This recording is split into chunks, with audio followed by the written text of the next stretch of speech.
1장 19절에서 22절 말씀 교독합니다.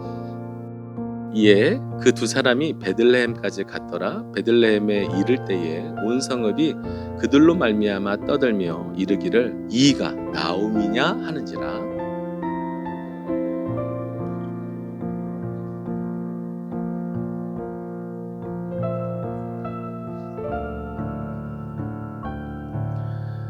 내가 풍족하게 나갔더니 여호와께서 내게 비어 돌아오게 하셨느니라. 여호와께서 나를 징벌하셨고 전능자가 나를 괴롭게 하셨거늘 너희가 어찌 나를 나오미라 부르느냐 하니라.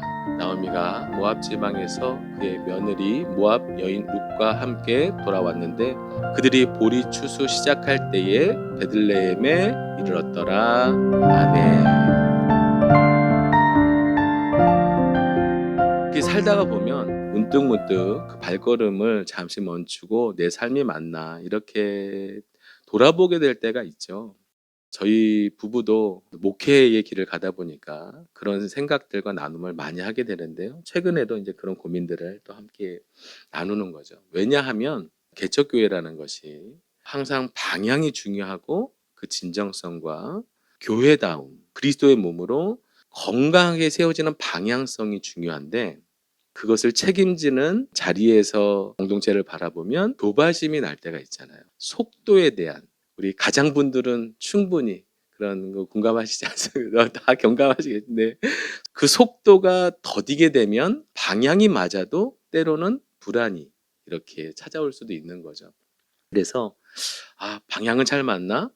속도가 좀 더딘 것 같은데 이게 혹시 틀어져서 잘못돼서 느려지는 건 아니야? 속도보다 방향이 중요하고 실력보다도 방향이 중요하다는 걸 알면서도 속도가 없고 실력이 부족하다고 느껴질 때에 느껴지는 그런 것들이 있죠. 그럼에도 불구하고 저는 우리 예배자분들 격려합니다. 속도보다 실력보다 방향이 반드시 중요하다고 오늘 다시 한번 다짐하시고 내 삶이 바르게 가고 있는지 그 방향성이 그 지향성이 맞는지를 다시 한번 점검하시고 되돌아보는 복된 시간 되기를 소망합니다. 나오미 가정이 소신껏 살았지만 그 방향이 잘못되었다는 것을 알면서도 돌이킬 수 없는, 전환할 수 없었던 그런 인생의 시간들이 주어졌었죠. 계속 그 선택과 방향을 잘못 결단한 순간 주어지는 하나님의 징계들로 인하여 돌아오라는 하나님의 음성과 영적인 은혜보다 그 현실과 소신 앞에서 또 그렇게 무뎌지고 굳어져 가는 삶 속에서 쉽사리 돌아오지 못했던 그렇게 몇 년이요? 10년이 지난 나오미가 이제 방향을 바꿔서 돌아오고 있는 이야기를 좀 살펴보려고 합니다. 나오미가 모압 땅에서 돌아오려 하여라고 이미 마음을 결정을 했죠. 그리고요, 그 여인이 돌아오려고 마음만 결정한 게 아니라 정말 발을 내딛어서 돌아오는 쪽으로 방향을 걸었고요. 그리고 오늘은요, 그 방향의 마지막인 어디까지? 베들레헴까지 도착을 했다는 이야기를 읽어봤는데요. 나오미가 6절부터 돌아온다, 돌아오려 한다라는 이 단어를 사용해서 이 나오미 가정이 돌아오려고 했고 발을 내딛었고 돌아왔다는 것까지를 쭉 이렇게 이야기하는 말씀들만 제가 뽑아서 정리를 했는데요. 이 돌아오다, 돌아온다라는 관점으로 주의 있게 보면서 한번 천천히 읽어보시길 바랍니다. 함께 읽겠습니다. 시작. 그 여인이 모압 지방에서 여호와께 자기 백성을 돌보시사 그들에게 양식을 주셨다 함을 듣고 이에 두 며느리와 함께 일어나 모압 지방에서 돌아오려 하여 내가 풍족하게 나갔더니 여호와께서 내게 비어 돌아오게 하셨느니라. 여호와께서 나를 징벌하셨고 전능자가 나를 괴롭게 하셨거늘 너희가 어찌 나를 나오미라 부르느냐 하니라. 나오미가 모압 지방에서 그의 며느리 모압 여인 룻과 함께 돌아왔는데 그들이 보리 추수 시작할 때에 베들레헴에 이르렀더라. 아멘. 제가 일부러 빨간색을 쳐놓고요. 거기에 우리의 시선이 가도록 제가 좀 체크를 해놨는데요.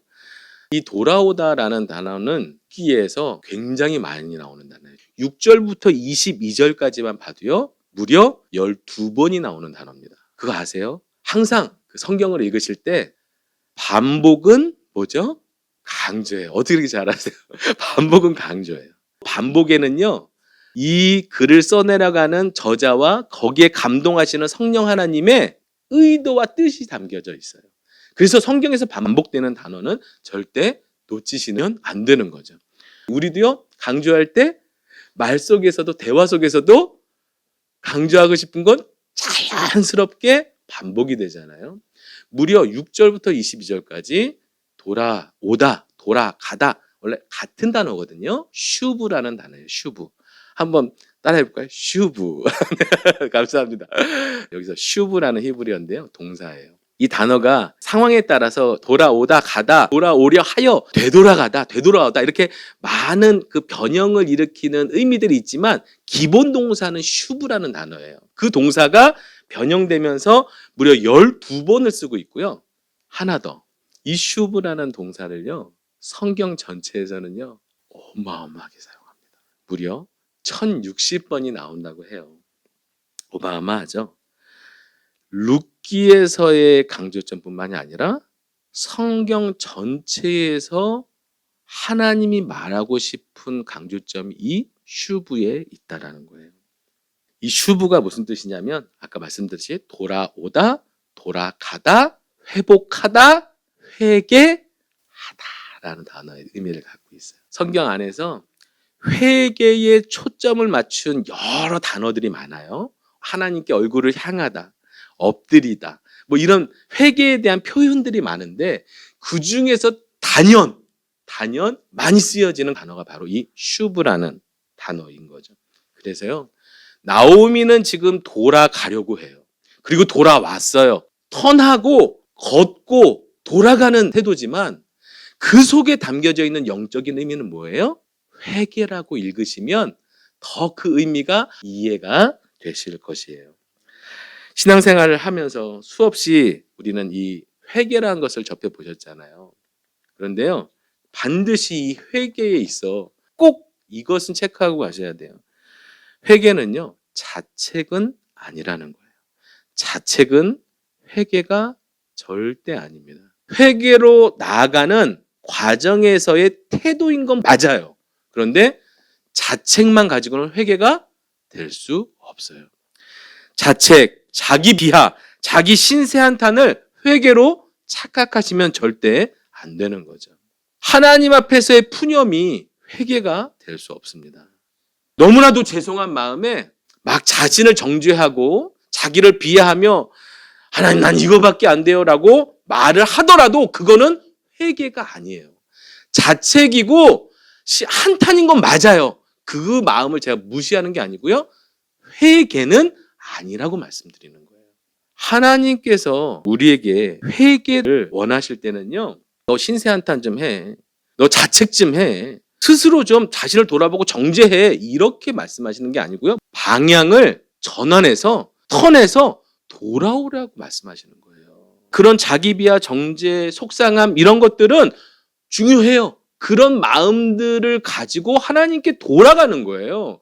근데 마지막 결국 발걸음을 내디고 베들레헴까지 가는 일이 없다면 회개가 아닌 거죠. 한 번도 회개를 해보지 못했을 수도 있어요. 진정한 회개는 방향 전환입니다.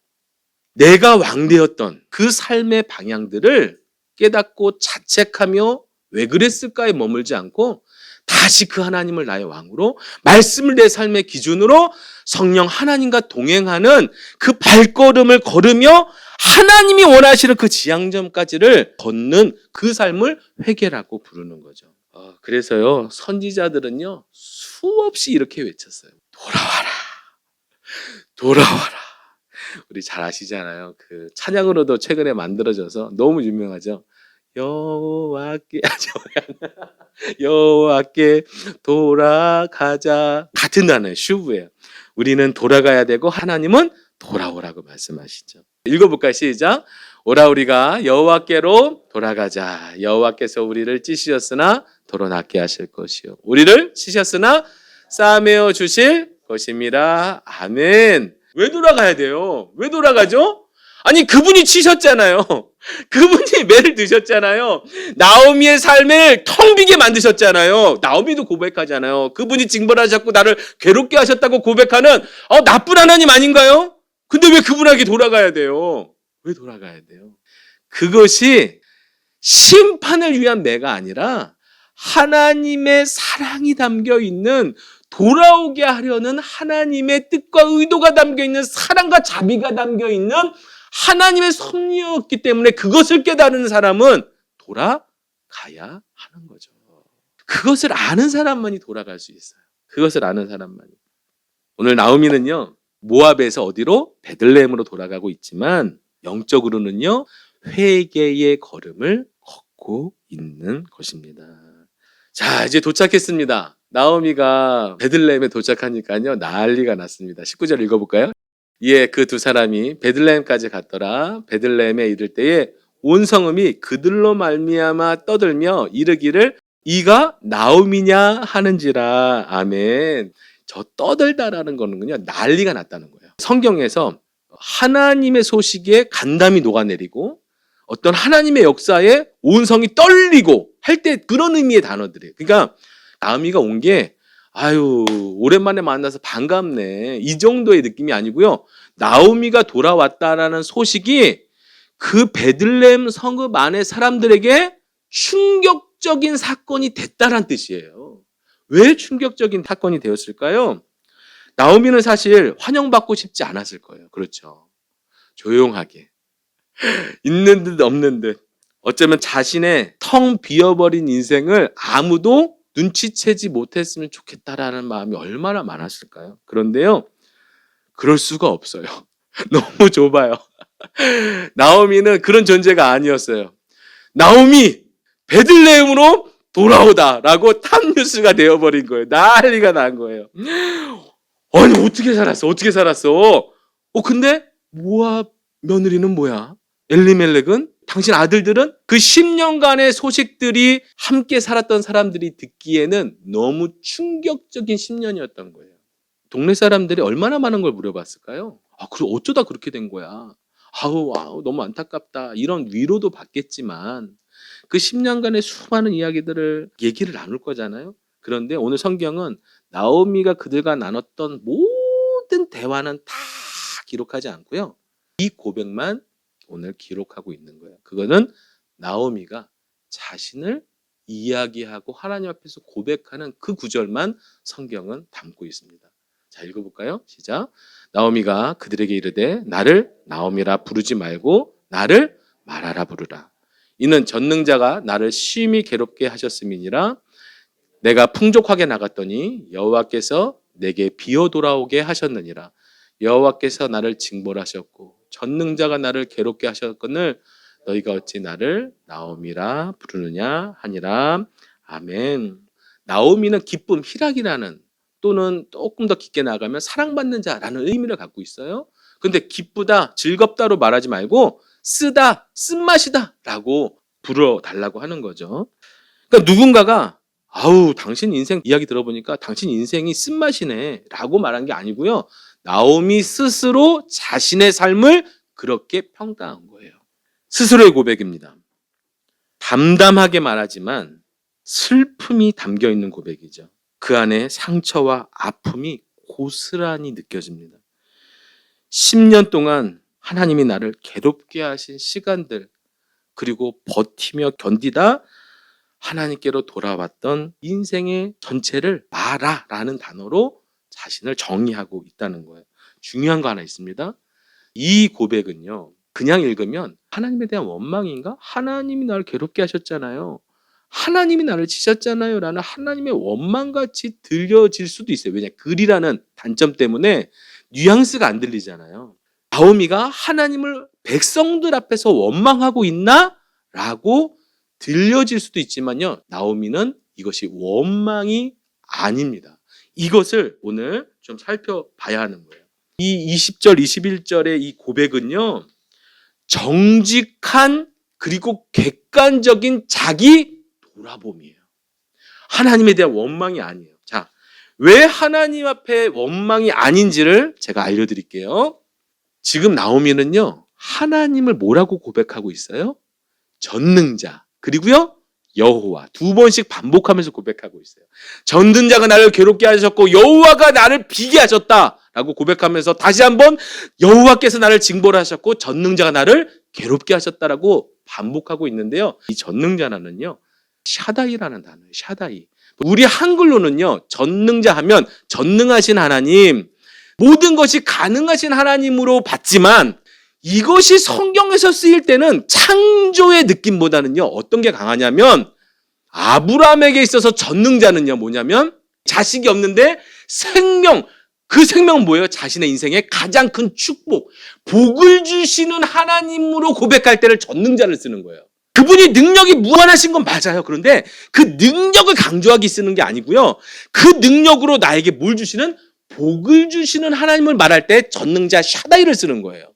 그리고요 욥기에서는요 그 전능하신 하나님이 뭐도 주시는 분이에요? 화도 주시는 분임을 고백할 때 쓰는 게 이게 전능자예요. 그러니까 소위 말하는 생사 화복을 주관하시는 하나님에 대한 고백이 전능자 샤다이에 대한 고백이거든요. 나오미가 지금 뭘 받았어요? 욥처럼 화를 받았죠. 근데 그 이유가 뭐예요? 자신의 방향, 선택의 잘못된 것에 대한 하나님의 화를, 욥하고는 좀 다를 수 있어요. 그 화가, 성격이. 그렇지만 어쨌든 하나님 왕이신 그분이, 주관자이신 그분이, 전능자이신 그분이 내게 복을 주실 수도 있고 화를 주실 수도 있는데 뭘 주신 거예요? 화를 주셨다라는 것을 인정하고 있는 거예요. 이 이름에서 그 하나님을 인정하고 있는 거예요. 원망이 아닙니다. 그런데요 그 다음에는 여호와로 고백해요. 여호와가 나를 비우셨다는 거예요. 징벌하셨다는 거예요. 여호와가 징벌하셨대요. 여호와는요 조금 더 어려운 단어인데요 가장 많이 쓰이는 하나님의 이름이에요. 그래서 여호와 하나님이라고 말하기도 하고요, 그냥 여호와라고 말하기도 하고요, 야훼라고 성경에 쓰여지기도 하고요. 이 여호와라는 변천사가 있는데 그걸 다 설명하기는 그 성경 공부 시간에 좀 할게요. 근데 이 한마디로 여호와라는 단어는 창세기 2장부터 쓰이는데, 여호와 하나님을 말할 때 여호와도 붙였는데 하나님도 붙이는 거예요. 그러니까 하나님 이상하잖아요. 성경은요 여호와 하나님을 함께 붙일 때가 굉장히 많습니다. 그러니까 이 여호와라는 한 단어가 하나님이라는 의미도 내포하고 있지만, 하나님 이런 뜻이 아니고요, 여호와만 갖고 있는 의미가 있어요. 그게 뭐냐면 주 아도나이라는 의미를 갖고 있어요. 그래서 이렇게 이해하시면 돼요. 여호와 하나님 이렇게 나오면요 주 하나님, 주인 되신 하나님, 생명의 주인 되신 하나님, 세상의 주인 되신 하나님, 여호와 하나님, 여호와 하나님. 근데 이 여호와 하나님이 그 시대별로 쓰여지는 느낌이 다른데, 아브라함 시대는요 핵심적인 의미가 뭐냐면 언약, 자식을 약속한 것을 반드시 성취하시는 하나님, 그 언약을 신실하게 이루시는 하나님에 대한 고백이 담겨 있는 의미가 제일 커요. 그러니까 그 주 하나님은 어떤 하나님이에요? 약속한 것을 이루시는 하나님이에요. 그런데 그 여호와께서 나를 징벌하셨다고 고백하죠.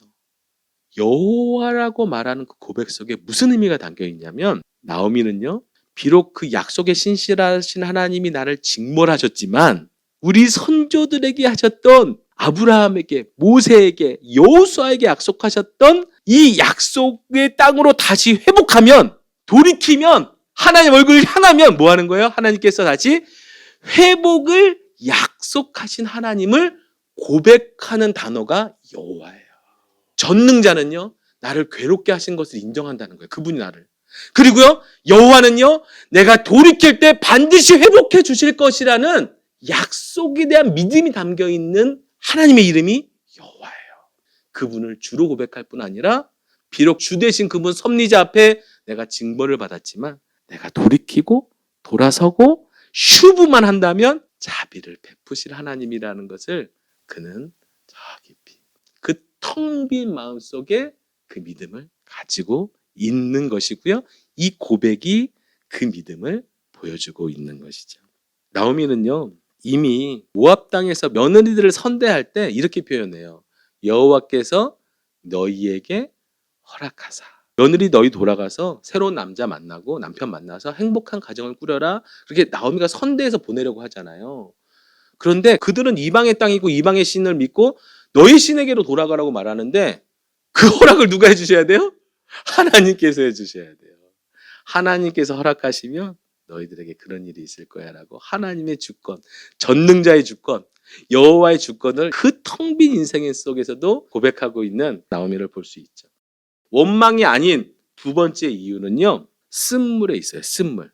마라라고 하는 그 고백이요, 정직한 자기 인식인데요. 이런 제가 최근에 이제 저희 커피 마시면서도 고백했지만 이온 숙력앰플을 자주 요 최근에 이제 뜸해졌어요. 저는 한번 좀 몰아보거든요. 근데 정말 많은 유익이 얻었던 시간인데 이렇게 아내 측, 남편 측 얘기하는데 영상을 보여줘요. 아유, 아내가 문제가 많네 이랬는데 남편 측 영상을 딱 보는 순간 완전히 반전되는 놀라 진짜 기가 막힌 것들, 진짜 영상 편집을 너무 기가 막히게 해놓더라고요. 자, 그런데요, 참여하시는 분들이 변화되는 시점이 어디냐면 자기는 정당화했어요. 자기의 화가 났고 상대방의 태도와 말 때문에 자기가 화가 나서 어느 정도 화를 냈지만 그 정도의 건 인식을 못했는데 영상을 보고 자기 인식이 되는 거죠. 내 인생이 나오미가 아니라 마라라고 고백하는 거는요, 정확한 자기 인식이에요. 나오미에게 지금 기쁨이 있습니까? 나오미에게 소망이 있습니까? 아무것도 없는 그것이 하나님이 나에게 허락하신 징벌이고 쓴물이라는 것을 정직하게 자신의 내면, 자신의 삶, 보여지는 공간적 인식뿐만이 아니라 정서와 영적인 인식까지 모두 가지고 있는 단어가 바로 마라라는 고백이에요. 자신은 아무것도 없고 하나님께 징벌을 받았고 내 인생은 하나님의 영적으로도 남겨진 것이 없는데 지금 돌아왔다고 말하고 있는 거예요. 우리는요, 자신을 정직하게 보지 못하는 죄인이죠. 그래서 이게 당연해요. 죄인은요, 우리 자신을 정직하게 보고 싶어 하지 않습니다. 포장하려고 하죠. 남들이 아무리 객관적으로 보고 정직하게 진심 어리게 조언을 하더라도 먼저 드는 생각은 뭐예요? 네가 뭔데? 라는 마음이 더 많이 올라오죠. 감히? 뭐 네가 나보다 나아? 라는 마음으로 죄된 마음이, 왕된 마음이 훨씬 더 잘 올라오잖아요. 이게 죄인이라 객관적인 정직한 자기 인식을 내 형편을 가면으로 포장으로 감추려고 하지 벗어서 정직하게 사람들 앞에서 보여주는 걸 수치로 여기는 그런 죄인인 거죠. 그런데요, 이 정직한 돌아봄은 어디서 나오는지를 보셔야 돼요. 지금 말하라고 이렇게 자신을 정직하게 돌아보며 사람들 앞에서도 감추지 않고 고백하는 그 근원의 힘이 어디 있어요? 바로 돌아왔다는 거예요. 슈브했다는 거예요. 그 슈브가 뭐라고 그랬죠? 나오미의 영적인 회개죠. 나오미가 아무것도 없지만 하나님 앞에 돌아가려고 그냥 생각만 자책에 머무는 게 아니라 발길을 돌려서 여호와의 낯을 향하여 베들레헴으로 돌아갔던 그 태도에 이미 영적인 그 내면의 회개가 이루어졌고요. 회개가 이루어진 사람에게는요, 자기를 정직하게 보는 능력이 생겨요. 가면을 벗을 수 있고요, 포장하지 않아요. 하나님 앞에서 숨길 게 없어요. 하나님 앞에 선 자는 정직해질 수밖에 없는 거죠. 하나님을 만난 사람은요, 숨길래야 숨길 수가 없잖아요. 그런 사람만이 자신을 정직하게 거울과 같이, 영상과 같이 자신의 모습을 보고 하나님이 나를 비우게 하셨다라는 그 인생의 고백을 진심 어리게, 원망이 아니라 자기 돌아봄으로 할 수 있는 힘이 생기는 거죠. 회개는요, 가면과 포장이 벗겨지는 순간이에요. 왜냐하면 하나님 앞에 서는 순간이기 때문이죠. 자신 모습에 대한 객관적 인식이 살아나고요, 다 벗겨져서 아우 창피해가 아니고요, 그 텅 빈 인생에 하나님이 반드시 자비를 베푸신다는 하나님의 사랑을 고백할 수 있는 존재가 되는 거예요. 이게 회개의 능력이죠. 자, 원망이 아닌 회개의 세 번째 이유인데요, 이미 8절에서요 나오미는 이렇게 고백했잖아요. 한번 읽어볼까요? 시작. 나오미가 두 며느리에게 이르되 너희는 각기 너희 어머니의 집으로 돌아가라. 너희가 죽은 자들과 나를 선대한 것 같이 여호와께서 너희를 선대하시기를 원하며. 아멘. 나오미가 지금 아무것도 없는 이 텅 빈 삶 속에서 자책하고 원망하지 않고요. 너희가 나를 여태까지 선대했던 그 태도를 칭찬하고 감사하면서요. 본인도 그들을 선대하잖아요. 근데 이게요. 이런 태도가 누구에게 있는 태도냐면요. 회개하는 자에게 있는 태도예요. 회개가 시작된 자들에게 있는 태도예요. 자, 지금 힘들어요. 불편해요. 짜증나요. 모든 힘든 삶의 무게가 짓누러질 때 우리 마음에 자비가 생기나요? 아니에요. 이 마음에 너그러움과 여유가 없기 때문에 아내에게, 자식에게, 가까운 사람들에게 원망과 탓을 하고 세상 탓을 하고 독살이, 화살이 나가죠. 이게 회개하지 못하고 그 죄와 세상을 끌어안고 있을 때의 감정이에요. 그런데요. 우리 회개의 경험 있으시잖아요. 하나님 앞에 서보셨던 경험 있으시잖아요. 가면이 벗겨지고 내 포장이 벗겨지고 하나님 앞에 정직하게 나를 다 숨길 수 없는 그분 앞에 엎드려 긍휼을 구하는 순간 그 텅 빈 게 어떻게 되냐면 너그러운 마음이 돼요. 온유가 돼요. 부드러움이 돼요. 회개의 능력이죠.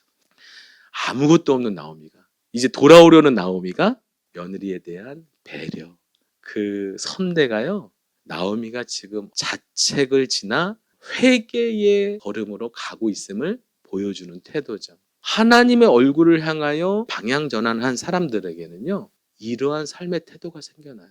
적어도 이전에 조금 딱딱했던 태도보다요. 조금 더 부드러워지는 태도가 반드시 생겨납니다. 그래서 무슨 일 좋은 일 있어? 라고 느껴지죠. 주님을 만나기 시작한 거예요. 회개는 사람의 마음을 부드럽게 만듭니다. 회개하지 않는 사람에게는요. 이런 태도가 거의 불가능해요. 원망하는 자에게는 탓이 있지만 회개하는 자에게는요. 긍휼이 있습니다. 원망이 아닌 이유 네 번째, 바로 돌아옴이에요. 돌아옴. 생각만 한 게 아니고요. 정말 그 발길을 옮겨서 지금 돌아왔어요. 슈브했어요. 슈브. 자책만 했고 비하만 했고 푸념만 했고 그냥 생각만 했다면 그 땅에 머물렀을 거예요. 그런데요. 나오미는요. 정말 인생을 턴해서 돌아왔어요. 자신을 징벌하셨던 하나님 앞으로 돌아왔다는 자체가 회개죠. 회개했기 때문에 하나님 앞에 돌아오게 된 거예요. 나오미가 은혜의 소식이 들렸던 그 베들레헴에 하나님의 은혜를 찾아 다시 하나님께로 슈브하는 순간 그것은 더 이상 자책과 비하가 푸념이 아니라 진정한 회개의 걸음이 되었습니다. 돌아옴에 걸린 시간은요. 모압 땅에서 이스라엘 이 베들레헴까지 한 일주일 남짓 할까요? 그런데 사실은 일주일이 아니라 10년이 걸렸습니다. 10년이라는 세월 속에 하나님께 방향 전환을 하고 싶었고 돌아가고 싶었고 그런데요. 그 삶에 여러 가지 현실적 문제와 자신의 영적 문제와 그 고단한 삶과 척박한 땅에서 돌아올 수 없었던 결단하지 못했던 그 10년의 세월이 지나서 이제 10년 만에 슈브하게 된 것입니다. 이 동사라고 말씀드렸잖아요. 이 회개는요. 어느 한순간의 시점이 아니에요. 동사예요. 움직이는 거예요. 저희는 회개를 가만히 앉아서 주님 잘못했어요. 용서해 주세요. 안 그럴게요. 아니면 이렇게 살길 원합니다라고 고백하는 한순간의 고백, 그게 잘못된 것은 아닌데요. 성경은 그것을 회개라고 말하지 않는다는 거예요. 회개의 시작점은 될 수 있어요. 온전한 회개라고 말하지 않죠. 그런데 나오미는 지금 뭐 했어요? 그 동사, 슈브를 완성했어요. 완성한 그 동사 돌아옴이 나오미가 회개했음을 증명하고 있습니다. 여기서 슈브에 대한 좀 넓은 이해를 한번 좀 짚고 갈게요. 돌아옴이라는 하나님께로 방향을 전환한다라는 그 관점으로요. 우리 예배자분들이 이렇게 신앙생활을 해야 정말 행복한 신앙생활을 하게 되시는데요. 내가 잘못한 것에서만 돌아오는 것을 회개라고 이해하시는 게 아니고요. 내가 지금 잘못 생각하는 것, 내 가치가 굳어진 것, 내 경험과 모든 생각들로 굳어졌는데 하나님의 말씀, 아니면 하나님의 영광, 찬양, 기도, 예배를 통해서 하나님이 나에게 만져주시는 영적인 지점, 그것이 느껴질 때마다 내가 방향을 조금씩이라도 10도든 20도든 5도든 하나님께로 틀어야 되겠다라고 느껴지는 그 지점이 회개의 지점이라는 거예요. 오늘도 내가 하나님 앞으로 방향을 틀어야 할 것이 무엇인지를 보게 해달라고 하는 것이 예배고, 그것이 하나님을 왕으로 섬기는, 나의 주인으로 섬기는 삶의 태도가 되는 거죠. 잘못은 아닌데 말씀을 잘못 이해하거나 잘못 주장하거나 편협한 관념과 생각으로 인해서 잘못 걸어가고 있던 그 길에서 하나님을 더 깊게 만나고 그 알아갈 때마다 조금 틀어야 되는구나. 또 너무 틀었네? 다시 이쪽으로 좀 틀어야 되는구나. 그 전환점 포인트 지점을 알아가는 것이 바로 회개의 삶이라는 거예요. 그 방향 전환을 잘 하시는 분들이 하나님의 그 놀라운 영적 체험을 하실 수 있는 지점이 되는 거예요. 내가 악한 죄를 짓고 180도 터내야 은혜가 넘치는 게 아니고요. 단 5도만 틀어도, 내가 말씀을 통해서 단 10도만 틀어도 반드시 하나님께 방향을 전하는 사람에게 은혜를 베푸시는 하나님인 걸 믿으시기 바랍니다. 정말이에요. 그 턴하는 방향을 전하는 그 지점이 영적인 지점이고요. 그 영적인 지점에는 반드시 하나님의 역사가 있어요. 반드시 하나님의 섭리가 있어요. 그 방향 전환을 하고 싶은 마음을 주실 때는요, 이미 하나님은 자비를 준비해 놓으신 거예요. 기도하고 싶다면 기도하셔야 돼요. 내 생각을 바꾸시고 싶다면 바꾸셔야 돼요. 그런 마음을 주실 때에 방향을 전환할 수 있는 용기가 필요하고요. 믿음이 필요하고요. 그렇게 할 때 텅 비었던 인생도 꽉 차게 자비로 채워지시는 은혜를 경험할 수 있게 됩니다. 돌아온 완전히 하나님 앞에 턴한 나오미의 삶에 이렇게 장을 마무리하는데요. 읽어볼까요? 시작. 나오미가 모압 지방에서 그의 며느리 모압 여인 룻과 함께 돌아왔는데 그들이 보리 추수 시작할 때에 베들레헴에 이르렀더라. 아멘. 이제 돌아왔어요. 돌아옴이 끝났어요. 그런데요, 보리 추수할 때 딱 맞춰서 가야지라고 계산한 게 아니고요. 이 여인에겐 지금 그거 생각할 겨를과 마음이 없어요. 지금 자신은 아무것도 오늘을 살아가는 의미도 없어요. 그 상처, 찢어진 삶, 그 안고 그냥 하나님 앞으로 돌아가야 산다라는 그 소망 하나만 가지고 지금 돌아오는 상황이거든요. 그런데 그때를 하나님이 어떻게 맞춰주시는 거예요? 보리 추수 시작할 때를 맞춰주시는 거예요. 이 여인에게 돌아가고 싶은 마음을 공급하신 하나님도, 자비를 사모하게 하신 하나님도, 그리고 이 자비를 준비하시는 것도 전능자 여호와 하나님이시죠. 우리는 하나님 좀 내 삶이 방향 전환할 수 있게 하나님 기가 막힌 타이밍 좀 주시면 안 돼요? 라고 하잖아요. 근데 하나님 원하시는 거는요, 우리가 방향 전환하는 타이밍을 기다리고 계셔요. 이 주님의 마음입니다. 그런 마음들을 계속해서 우리에게 부어주시죠. 어떻게 해야 되는지를 이미 말씀을 통해서, 예배를 통해서, 찬양을 통해서 기도할 때 내가 그렇게 해야 되는데 라는 마음들을 수없이 주시죠. 그런데요, 그걸 다 하시는 주님께서 우리의 의지가 딱 들어가서 돌아옴 동사가 되는 순간 하나님은 그때를 추수할 때로 우리에게 허락하시는 거예요. 제 인생에 방향 전환을 정말 크게 했던 시기가 있었는데요. 39살의 전도사 시절이에요. 목사가 되고 싶지 않았어요. 왜냐하면 목사가 돼서 하나님을 더 크게 욕먹이는 것보다 전도사까지만 하다가 아니면 그만둬야지, 목사 돼서 그만둘 수는 없잖아 라는 어떤 그런 마음 때문에 전도사의 직분으로 마지막 그 광야를 걸어가면서 마지막 문을 두드렸던 교회가 바로 도토리 교회라는 교회였어요.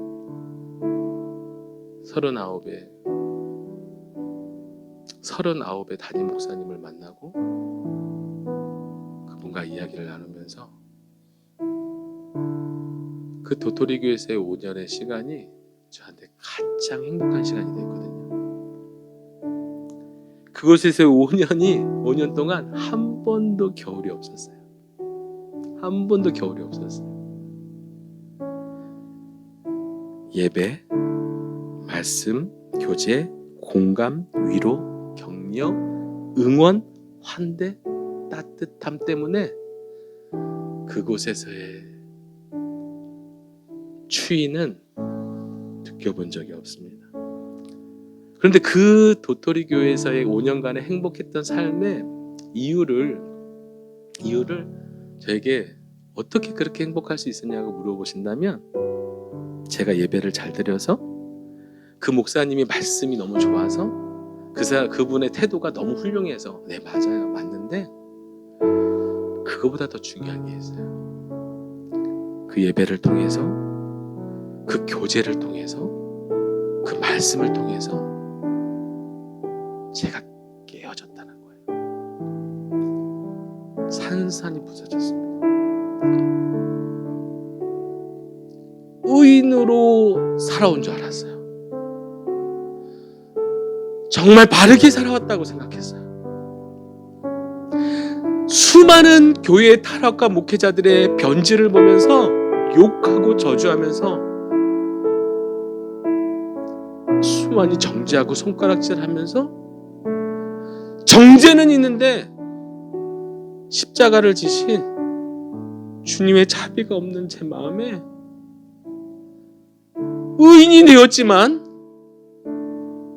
그 의로운 죄인으로 지금까지 살았다는 것을 깨닫는 순간이었어요. 내 안에 있는 의의가 저를 점점 집어삼키고 있는데 저는 그걸 알지 못했습니다. 전 바르다고 생각했고 옳다고 생각했고. 근데 그 목사님 만나고 함께 예배하고 나누는데 제가 얼마나 죄인이었는지를 목회적 회심을 하게 된 거예요.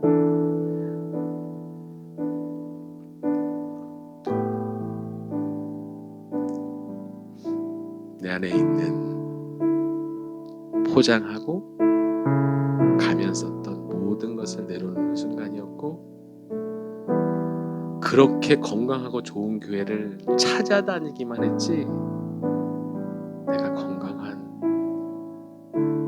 교회가 내가 되려고 된 걸로 착각하며 살아왔던 수많이 정죄했던 시간들을 회개하는, 그리고 더 이상 교회를 정죄의 대상이 아니라 회복의 대상으로, 자비의 대상으로, 하나님의 마음의 대상으로 봐야 할 하나님의 가장 아픈 마음이라는 것을 깨닫는 시간이었습니다.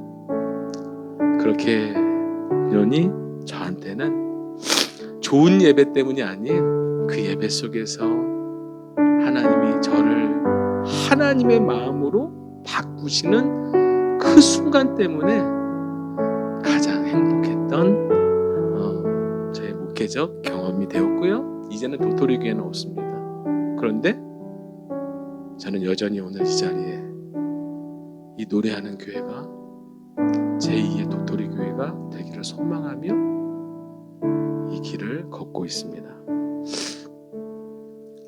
진정한 휴부, 진정한 돌아옴은 뭡니까? 고해성사가 아니고요, 자책이나 비하가 아니에요. 얼굴을 하나님께 향하여 드는 거예요. 가면과 포장을 벗고 나를 정직하게 하나님 앞에서 돌아보고 하나님 말씀으로 내 삶을 비추는, 그것이 바로 회개이죠. 회개는 매 기도마다 반복하는 종교적 율법이 아니고요, 하나님의 자비가 부어지도록 텅 빈 마음을 준비하는 거예요. 쓴맛이 단맛이 되는 은혜의 시작이고, 전 존재를 하나님의 자녀다운 삶으로 만드는 하나님의 선물이죠. 영적인 이 전환점, 그것이 5도여도 10도여도 괜찮습니다. 반드시 하나님은 그 전환점에, 그 회개의 지점에 우리가 하나님께 향하여 돌리는 그 순간에 하나님의 무한한 자비와 은혜는, 역사는 시작됩니다. 오늘 함께 예배하는 우리 예배 동역자 여러분, 우리 함께 이렇게 말씀을 나누고 예배할 수 있는 여러분들이 있어서 너무 감사하고 너무 행복합니다. 그리고 이 길을 함께 가는 교회가 되었으면 좋겠습니다. 오늘 나오미가 오늘 내주 같은 분 없네라는 고백은요, 예배 때 잘 사용하지 않아요, 사실. 그런데 나오미의 고백을 보면서 이 찬양을 부를 수밖에 없었어요. 정말 그럴 때 있잖아요. 아내도 있고 남편도 있고 가족도 있고 자녀도 있고 다 있는데 덩그러니 나만 남겨진 것 같은 그런 적막함과 외로움이 일러올 때가 있잖아요. 근데 삶까지 공고하고 아무 열매가 없을 때 얼마나 그 텅 빈 것 같은 인생 속에, 그런데 그런 나오미 같은 고백이 이 찬양일 거라고 저는 생각했어요. 내 주 같은 분 없네, 그 어느 누구도. 내 생명 다하도록 주 얼굴만 구하리. 내 생에 남겨진 것 아무것도 없지만 내 남겨진 인생 오직 주 하나님의 얼굴만을 향하겠습니다라는 진정한 회개의 고백이 담겨있는 이 찬양 속으로 우리 함께 이 찬양을 결단하고 이 찬양을 함께 찬양하고 우리의 방향 전환이 은혜와 자비가 되는 소중한 예배와 삶이 되기를 함께 고백했으면 좋겠습니다.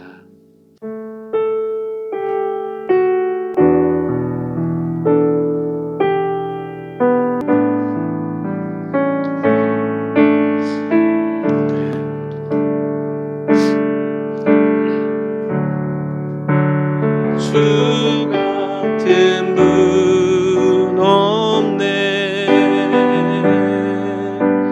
그 어느 누구도. 내 생명 다하도록 주 얼굴만 구하리.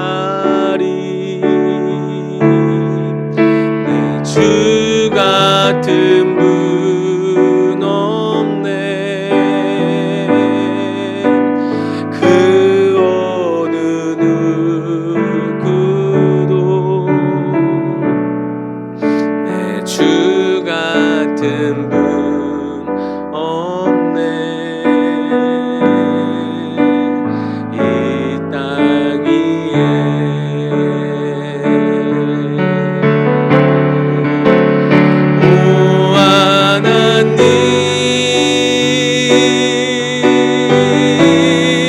주 나의 모든 것,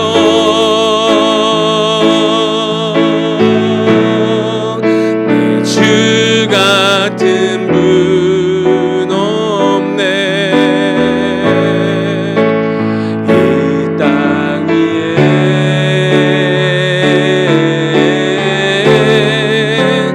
오 하나님,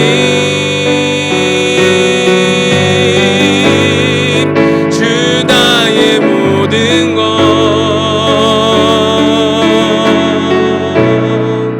내 주 같은 분 없네, 이 땅 위에. 다시 한번 고백합니다. 내 주 같은 분 없네, 내 주 같은 분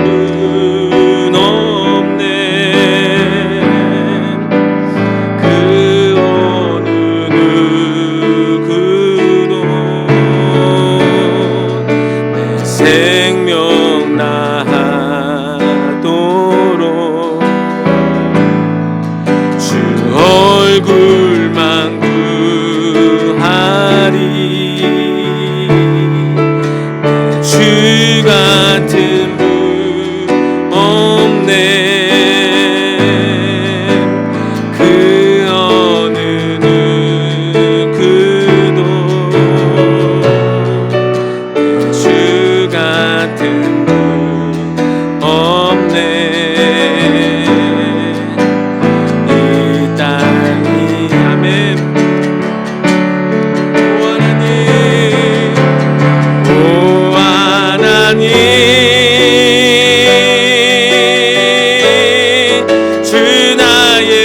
모든 것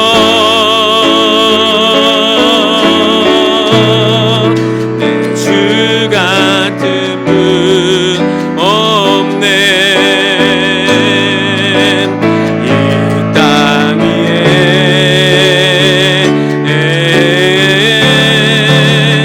오 하나님 주 나의 모든 것 내 주 같은 분 없네. 이 땅 우리 주님께 향하여 오 하나님 오 하나님 주 나의 모든 것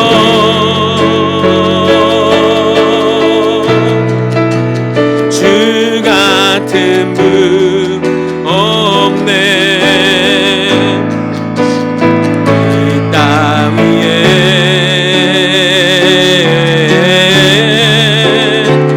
오 하나님 주 나의 모든 것 내 주 같은 분 없네. 이 땅 위에 아멘. 오 하나님 오 하나님만이 주 나의 모든 것 내 주 같은 분 없네. 이 땅 위에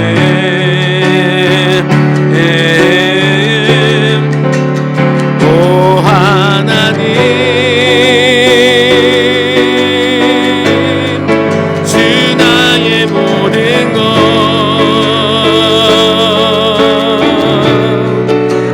주가 없네. 이 땅 위에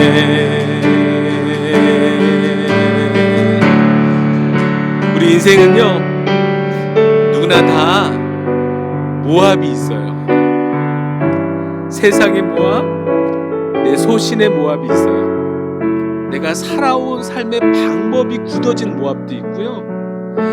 내 태도가 바르다라고 생각했는데 그것이 모압이 될 때도 있어요.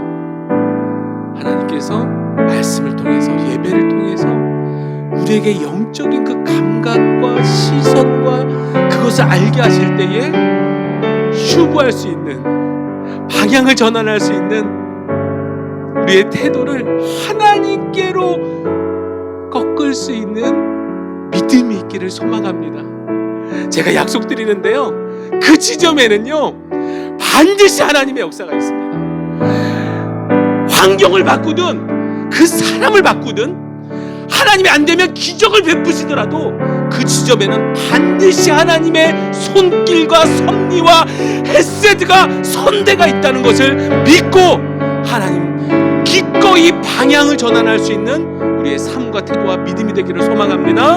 하나님 우리의 모압이 베들레헴으로 다시 바뀌어지는 은혜가 있기를 소망하며 우리의 모든 가면과 우리의 포장을 내려놓고 하나님 앞에 정직하게 나가는 기도가 되기를 원합니다. 기도하며 나갑니다. 하나님 아버지 감사합니다. 하나님 나오미가 비록 빈털터리로 하나님 텅 빈 인생으로 돌아왔으나 그에게 그 방향의 전환점에서 베푸셨던 하나님의 놀라운 준비하시는 은혜의 섭리를 하나님 우리는 오늘 말씀을 통해서 보았던 것처럼 아니 또 우리가 회개할 때마다 돌이킬 때마다 역사하셨던 우리의 삶의 간증을 통해서 알고 있는 것처럼 하나님 이제는 정말 이 말씀이 우리의 확신이 되고 우리의 결단이 되어 하나님께서 그 마음을 주실 때에 하나님께서 그 지점을 주실 때에 하나님께서 그 지점을 보게 하실 때에 하나님 돌이킬 수 있는 바꿀 수 있는 하나님을 향하여 우리의 얼굴을 들 수 있는 믿음과 아버지의 태도가 있기를 소망합니다. 하나님 여전히 내 소신에 미적거리지 아니하고 하나님 내 삶의 방식에 아버지 묶여있지 아니하고 아버지의 말씀 앞에 앞에 자유하며 그 말씀이 주시는 방향으로, 하나님이 주시는 그 지향점으로 나아갈 수 있는 예배와 삶이 되도록 인도하여 주시옵소서.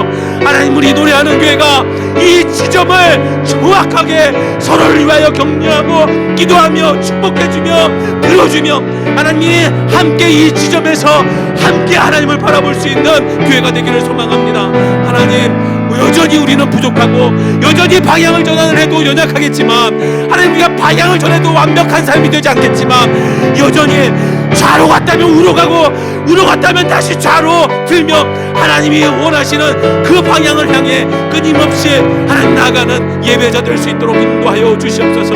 하나님, 이곳에 세우신 그 하나님 도토리 교회에게 주셨던 그 하나님 깊은 하나님의 사랑과 섭리가, 하나님, 우리 노래하는 교회를 통하여 이루어지고, 하나님, 또 수많은 도토리 교회들이 이 땅 가운데 하나님의 영광과 섭리와 전능자 하나님을 드러내는 하나님, 우리의 삶이 되기를 소망합니다. 교회가 되기를 소망합니다. 사용하여 주시옵소서. 사용하여 주시옵소서.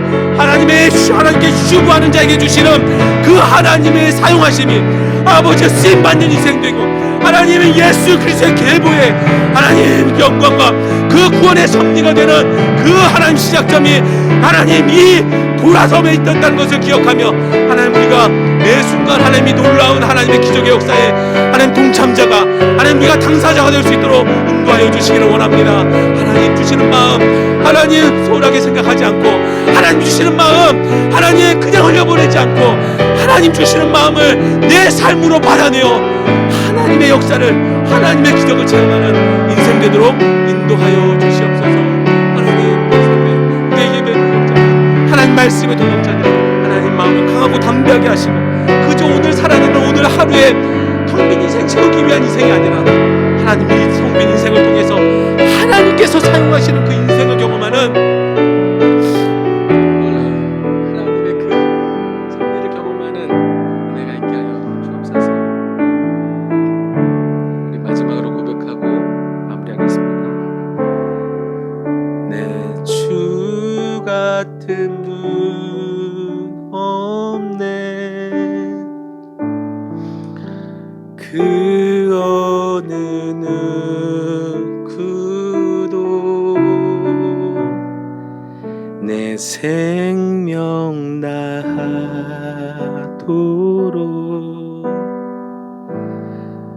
주 얼굴만 구하리.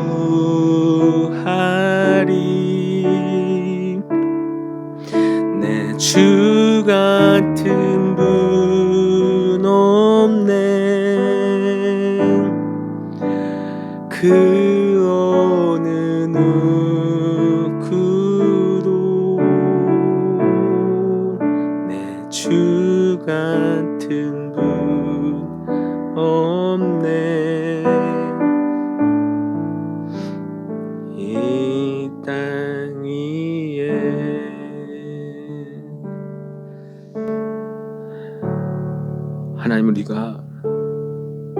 하나님을 우리의 전능자로, 여호와로, 주인으로, 섭리자로 고백하면서도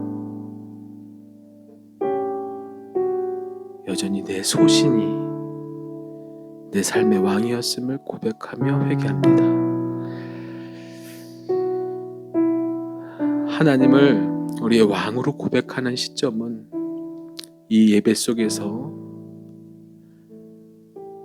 기도하고 찬양하는 한순간이 아니라 우리의 삶을 통하여 돌이키는 그 시점이 됨을 다시 한번 상고합니다.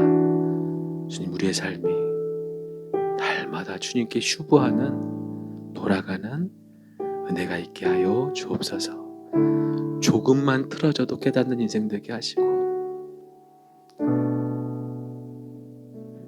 지나치게 좌로 갔을 때 우로 꺾고,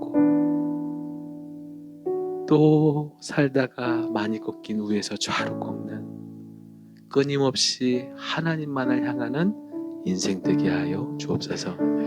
지금은 예수 그리스도의 은혜와 하나님의 사랑과 성령의 교통하심이 오직 하나님만을 향하여 내 삶을 방향전환하기를 결단하며 그렇게 걸어가기를 다짐하는 예배자들 위해 영원히 함께 하시길 간절히 축원하옵나이다.